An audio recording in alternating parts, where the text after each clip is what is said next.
What sort of thing would you have to say in your neighborhood, in your community, to get your neighbors to decide together that they were going to engage in vigilante action and kill you? It would have to be something pretty significant, wouldn't it? That's what we're going to look at today. We're going to look at John's account of Jesus making a statement that causes an outbreak of vigilante action. And what is that statement? That statement is, before Abraham came into being, I am, or I exist. It's in John chapter 8. We're going to start out by looking at verses 56 and 57. This is from the ESV. Prior to that, there's an argument in the temple courts between Jesus and the faithful about what constitutes faithfulness to God and unfaithfulness to God, and who is and who isn't faithful. This is the setting, the backdrop for verses 56 and 57 from John chapter 8 from the ESV. Your father Abraham rejoiced that he would see my day. He saw it and was glad. So the Jews said to him, you are not yet 50 years old, and have you seen Abraham? So Jesus invokes Abraham as though he knew him, and his adversaries respond accordingly. There's no one alive who would have known Abraham. So how can this young man, how can this young wandering rabbi make a claim that Abraham saw his day, that he can speak for what Abraham saw and knew? That's what brings us to this powerful statement that we're looking at today in verse 58 from John chapter 8. Jesus said to them, truly, truly, I say to you, before Abraham was, I am. We're going to look at that phrase, before Abraham was, I am, in depth. So let's dig in. Prin Abraham genesthai ego eimi. So prin, before, Abraham, genesthai.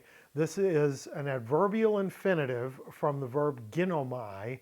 It comes to pass, it comes into being. And then ego I, eimi, I am.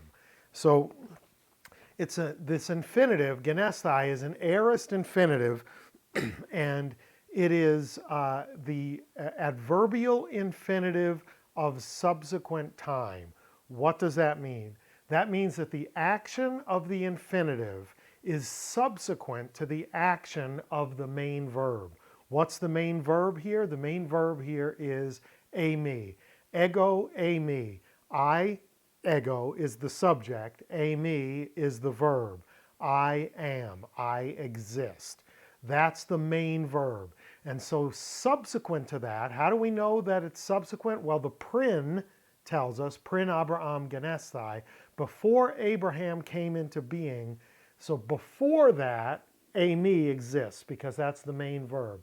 Ego eimi, I am, I exist, before Abraham genesthai came into being, was born. Before Abraham was born, before Abraham came into being, Jesus says, not I was, but I am. I exist.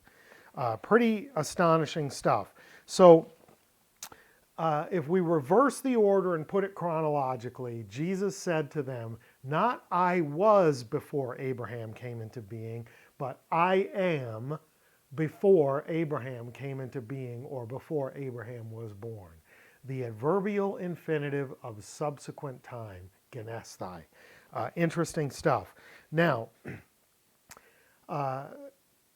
sometimes we expect, particularly from, say, Exodus 34, we expect ho'on, the participle form of eimi, for the one who is, the self-existing one, right? And that's, but if this is a language with which you are familiar, like the audience of Jesus, ego eimi and ho'on are similar enough, are synonymous enough for you to see this as a claim like God told Abraham.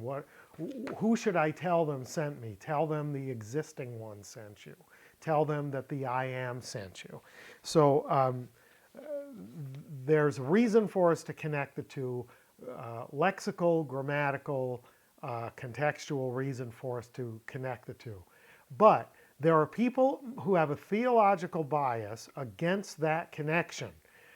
They do not, for any reason, want to see in John's writing or any of the gospel writers or epistolary writers in their writings a claim that Jesus is divine. So it's not, I don't care what your interpretation of that is. It's not for me to decide how you interpret theology, these writings. I'm here to talk about the evidence, the text, and what it says. And so let's look at the arguments that are made to make Jesus not equate himself in this statement with the hoon of Exodus 34.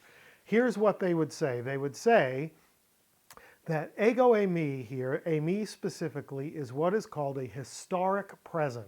Something that in the course of a narrative story uses the present tense in place of a past tense for the liveliness of the telling of the story. So they would say that when Jesus says ego eimi, it should be translated not I am, not I exist, but I was. So in other words, like before Abraham came into being or was born, I was too. That's still a very bizarre historic thing to say, isn't it? But what it doesn't do for them is it doesn't equate ego eimi with hoon and make Jesus make a proclamation of self-existence and pre-existence of the patriarch Abraham. So that's why they want to say this is a historic present. There's 4 reasons why I think we should dismiss that notion. The first one is, in the historic presence in the New Testament upon which everyone agrees, they're never in the first person. And ego eimi is first person singular, right? Ego is a first person pronoun, I, and then the eimi is the first person form of the verb to be, I am. So none of the other historic presents are in the first person. Second issue, before I go to the second issue, they're usually in the third person. Second issue, none of the agreed upon historic presents are the stative or equative verb, eimi, to be, I am. That doesn't happen.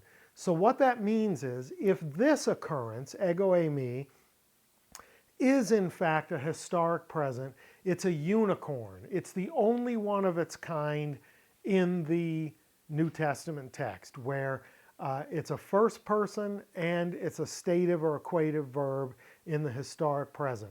That doesn't mean that it's not possible. What it means is that it's super rare, which brings us to the third point. If you want to argue that this is in fact a historic present, the burden is on you to prove that unicorns exist, because no other example like this exists that you would look at and get agreement that this is in fact a historic present. Which brings us around to the fourth reason why I think we can dismiss the historic present. And the fourth reason is the reaction that John tells us Jesus' adversaries had to what he said. Let's take a look at verse 59 in chapter 8, again from the ESV. So they picked up stones to throw at him, but Jesus hid himself and went out of the temple. So John depicts them as interpreting his statement as such a blasphemous thing for him to say, such an outrageous claim, so over the top that it's worthy of stoning. Now, here's something we need to know historically. Historically, stoning is not a corrective act. Stoning is not, there's not misdemeanor stonings and felony stonings. If you're going to stone someone for their crimes, it is a death sentence. You hit people with rocks until they die. That's what stoning is. This audience is so outraged by prin Abraham genesthai ego eimi, before Abraham came into being, I am, I exist. They're so outraged by that they don't say, we're going to drag him to the high priests and have a trial, we're going to swear out witness statements that carry a death penalty for false witness and get him tried and convicted and killed. They reach for the stones. They're ready to kill him in the temple courts on their own initiative as a vigilante action. That's how they interpreted prin Abraham genesthai ego eimi. They thought that what he said was so outrageously blasphemous, putting himself in the place of God and thereby dragging God down to his level, that they should kill him for it. That's how they interpreted it. So do you think it's a historic present? They didn't think it was a historic present. They thought he was making the claim of the Almighty to Moses in Exodus 34. Tell them that I am the self-existent one sent you. Prin Abraham genesthai, before Abraham came into being, I exist.